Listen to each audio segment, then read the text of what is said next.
Le Nouveau Courrier numéro 922, vendredi 8 novembre 2013. Bombardement de Boaké, le réquisitoire de l'avocat des victimes. Novembre 2004, le document caché qui dérange. Première partie, par Théophile Kouamouo.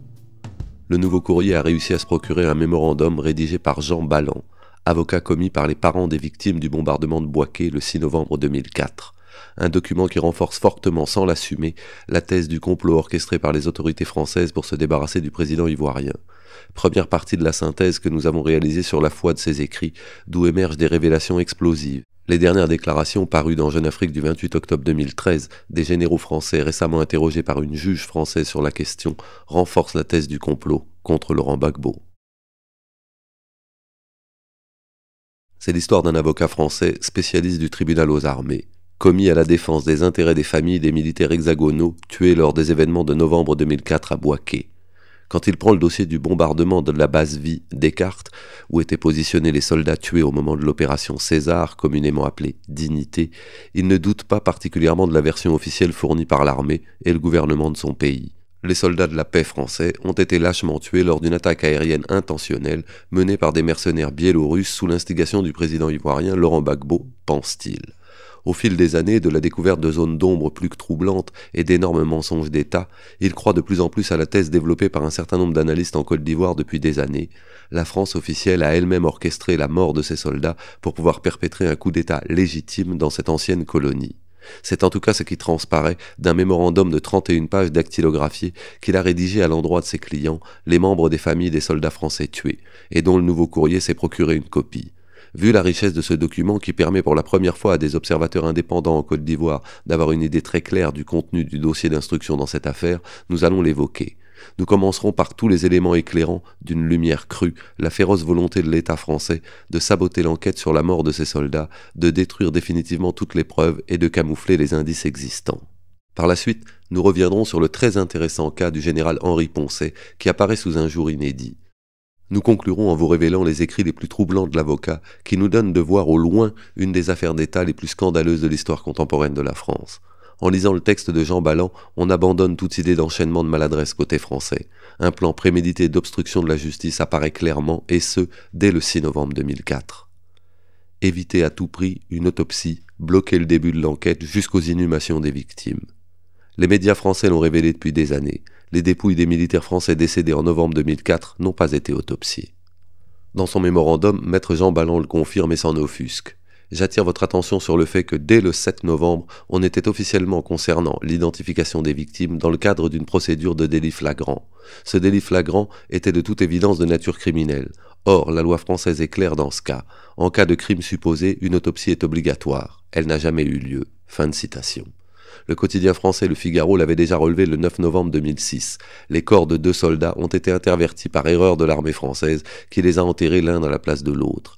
C'est en regardant des photos dans le cabinet du juge que leurs mères s'en sont rendues compte. Il a donc fallu les exhumer pour corriger la bourde. À cette occasion, une terrible vérité est remontée à la surface. Les héros célébrés aux Invalides par Jacques Chirac lui-même dans la plus grande solennité ont été inhumés dans des conditions exécrables.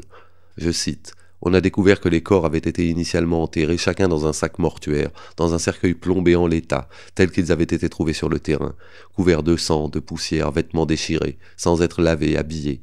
En tant qu'avocat, je me pose la question sans réponse à ce jour. Pourquoi cette hâte, presque désespérée, d'évacuer et cacher ces corps en l'état, comme si on avait peur de découvrir quelque chose? J'ai mon idée que je préfère garder pour moi, n'ayant aucune preuve pour l'étayer. Mais le sort réservé à ces soldats morts pour la France me perturbe profondément. » Écrit Jean Ballan. Les 9 soldats français sont-ils vraiment morts comme on l'a dit? Tous au même moment, au même endroit et de la même manière? En tout cas, leurs cadavres étaient trop parlants pour être vus et autopsiés. C'est l'obsession anti-autopsie des autorités françaises qui explique aussi un scandale révélé par maître Jean Ballan. Dans le dossier d'instruction, indique Jean Ballan, figure le témoignage de Gérard Moricard, gendarme donc officier de police judiciaire présent à Boaké sur les lieux du drame dès le 6 novembre 2004. Je cite: « Il demande l'autorisation au colonel Destremo de lui emprunter ne fût-ce que 5 minutes le téléphone satellite pour appeler sa hiérarchie et le procureur de la République. Cela lui a été refusé catégoriquement. » Fin de citation. Gérard Moricard voulait recevoir des instructions afin de lancer la procédure, une procédure qui aurait notamment eu pour conséquence une demande d'autopsie. Étrangement, c'est le 10 novembre que l'enquête de flagrance est ouverte, que la justice est officiellement saisie. Ce même jour, les soldats tués en Côte d'Ivoire sont inhumés après la cérémonie des Invalides. L'autopsie est désormais impossible, à moins d'une longue procédure nécessitant une exhumation et soumise à l'aval des autorités politiques. La sélection des parties civiles et la disparition de la victime américaine. Un autre type d'indice relevé par maître Jean Balland traduit la volonté des autorités françaises de l'époque de camoufler le maximum de faits au maximum de personnes. Ainsi, 2 civils blessés dans l'affaire, Madame Coissy, Amoin, épouse Roland, qui a porté plainte le 1er décembre, et Écan Gilbert, qui a déposé sa plainte le 15 décembre 2004, n'ont pas été admis à se constituer partie civile. Aucune trace d'eux dans les dossiers. Bien que civils, ils auraient dû être informés de leurs droits par les services compétents afin de pouvoir, comme les autres victimes, être indemnisés à la suite d'un procès. L'avocat continue. La 3e personne dont l'attitude m'interpelle est le lieutenant Merlin Renaud, qui dépose plainte le 2 décembre 2004. Sauf erreur, il est le seul officier, cote D437, qui ait été blessé pendant l'attaque et qui ne dépose pas plainte contre X sans autre précision, mais pour tentative d'assassinat. Il ne figure cependant pas au dossier, en tant que partie civile. Je ne tire aucune conclusion, mais je m'interroge. Jean Balland revient sur la fameuse victime américaine du nom de McCraskey Robert, dont la presse de son pays n'a jamais vraiment parlé, et qui n'en finit pas d'intriguer l'opinion ivoirienne. Je cite, « Aucune trace de civils américains tués dans le bombardement. Des négociations ont-elles eu lieu entre les autorités américaines, françaises ou ivoiriennes pour obtenir réparation ?» Fin de citation. On a le droit de penser que non, étant donné que rien de tel n'a jamais filtré. L'État français, grand protecteur des meurtriers de ses soldats. Une petite anecdote pour camper le paradoxe apparent de l'attitude des autorités françaises. C'est l'histoire d'un père qui, voyant en face de lui l'assassin de son fils, s'empresse de détruire son arme, de poursuivre de sa vindicte celui qu'il considère comme le commanditaire du crime, et d'aider le criminel à s'évader dans la nature, allant jusqu'à voler à son secours quand des justiciers étrangers s'emparent de lui. L'on savait déjà que sur ordre du pouvoir politique, l'armée française avait laissé filer 15 mercenaires slaves en charge de l'entretien et de l'armement des avions. Des mercenaires interrogés par l'armée française mais dont les dépositions ont curieusement disparu. Comme l'indiquent 3 témoignages au moins, celui du général Jean-Paul Taunier, qui affirme qu'ils ont été entendus, je cite, par des personnels appartenant aux opérations spéciales, celui de Brochant-Pierre, qui indique qu'ils ont, je cite, été auditionnés par les forces françaises, mais la DGSE, Direction Générale de la Sécurité Extérieure, n'a pas été destinataire de ces auditions, fin de citation. Michel Masson, général de la Direction du Renseignement Militaire, DRM, enfonce le clou. Ces auditions n'ont pas été transmises à la DRM, mais je sais qu'elles ont été réalisées, fin de citation. L'on savait aussi que les 8 autres mercenaires, dont les pilotes des Sukhoi, avaient été arrêtés par le gouvernement togolais, puis remis en liberté, face au refus des autorités françaises, ambassades et représentations des services secrets à Lomé, de les appréhender.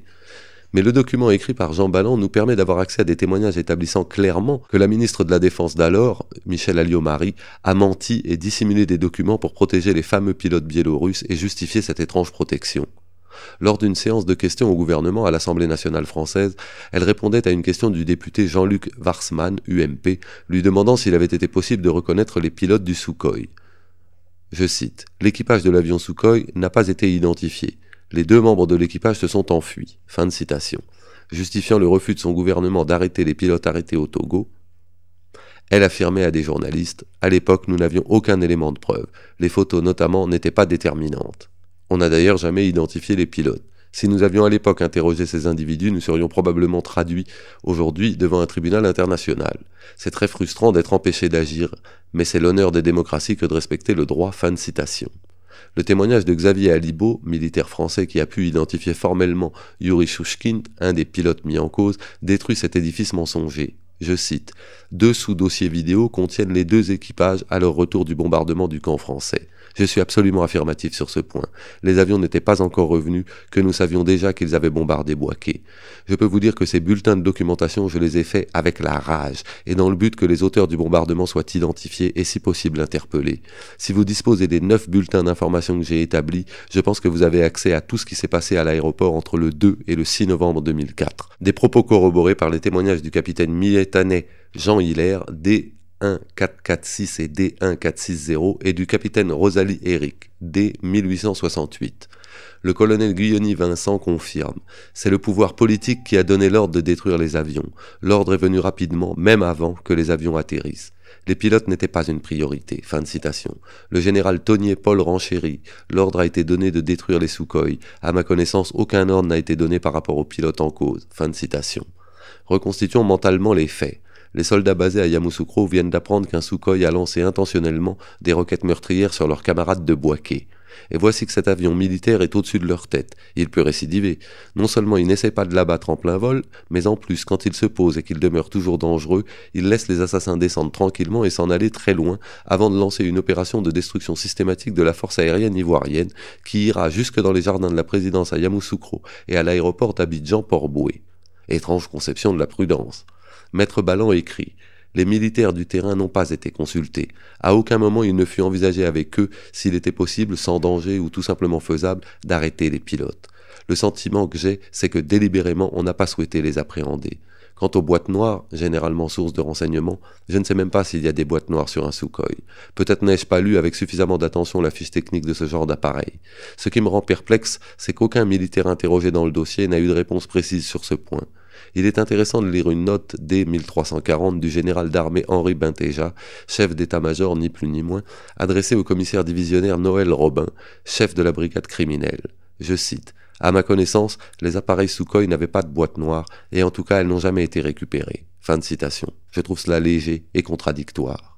Pour couvrir les pilotes des Sukhoi et empêcher une identification qui aurait pu entraîner un mandat d'arrêt international, le ministre de la Défense d'alors, Michel Alliot-Marie, ne va déclassifier au milieu des photos d'eux prises par les services de renseignement de son pays que celles où on ne peut pas les reconnaître. Jean Balland écrit: au début de l'enquête, on a même essayé de tromper le juge en lui communiquant des pièces déclassifiées souvent floues. La réponse arrivera au dossier beaucoup plus tard. Pièce 10 cote D9893. Cependant, toutes ces photos ont été prises au même moment et le gouvernement, les services de renseignement, le ministre de la Défense les avaient à leur disposition, extrêmement nettes, extrêmement déterminantes. Qui le pouvoir français protégeait-il ? Mensonges, dissimulation, parjure.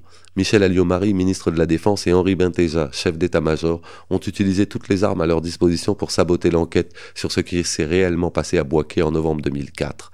Le document rédigé par maître Jean Balland permet d'en avoir une idée claire. Une stratégie qui aurait pu leur coûter leur poste ou les amener droit devant les tribunaux. Pour protéger qui ? Par le passé, l'avocat français a cru qu'il s'agissait de Laurent Gbagbo, le président ivoirien. Je cite: si ces 15 mercenaires devaient être mis en examen, ils risquent de désigner les donneurs d'ordre qui ne peuvent venir que de la plus haute autorité ivoirienne, et cela ne peut qu'embarrasser le gouvernement français, fin de citation, disait-il. Une opinion qui ne prenait pas en compte l'acharnement militaire déployé par l'armée et le gouvernement français contre les autorités ivoiriennes au moment où la grande opération de nettoyage des preuves sur les événements de Bouaké commençait. Il a changé d'avis. J'ai une opinion, mais une opinion reste toujours sujette à caution. D'autant qu'en 2005, si mon analyse des faits était correcte, j'avais formulé des hypothèses qui se sont avérées erronées, notamment concernant M. Gbagbo. Fin de citation. Désormais, il pense que Michel Alliot-Marie a voulu se protéger elle-même.